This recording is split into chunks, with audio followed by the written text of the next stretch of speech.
આજ તો ઘણા ટાઈમ પછી હે ને તમારા ભાઈને હે ને વ્લોગ બનાવવાનું થઈ ગયું મન, એટલે આપણે તો વ્લોગ બનાવી નાખ્યું ને. આ બાજુ મગફળી ઉપાડવાની હતી દિવાળી માથે, કોને કોને મગફળી ઉપાડી એ જરા કમેન્ટ કરી દીજો. અને આવા બે ઓદા હોય ત્યારે તો આ બધી મગફળી પી રહે હે મિત્રો. અને ભાઈ એક બાજુ હે ને મિત્રો બધાય કરતા હતા ભેગા મગફળી, અને હું તો આટા મારતો રખડાવને શું હોય વાંદરા ઘોડે ગમે ના સડી જ જાય ઓદામાં. અને પછી તો હું હોય તમારા ભાઈને પાણી વાળવાનું હતું, એટલે મેં કીધું વાડીનો જરાક નજારો લઈ લો. આમાં બધી હશે જીરાનો નજારો, આ છે આપણી વાડીનો નજારો મિત્રો. આવું કાંઈક હે. આ તો ફરજો રહ્યો ને ઢોર માટે કર્યો હતો ને ગીરી ગયો હું રહેવા, એમાં શું હોય ના બીજું.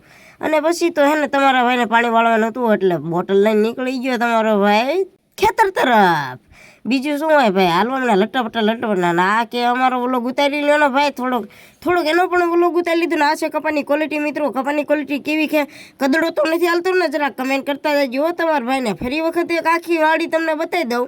અહીંથી આટલું હે ને આ બધી વાડી હતી ને, આ થોડુંક હતું બકાલું વાલણમાં ભાવ સારા આવે છે, જરા કમેન્ટ કરતા જજો તમારે બકાલું બાદ કોઈ વાવે કે નહીં. અને મળવી છે નેક્સ્ટ વ્લોગ. તમારા ભાઈને ફોલો કરતા જજો, હમણાં થઈ જાય 30 કે પછી આવશે મજા.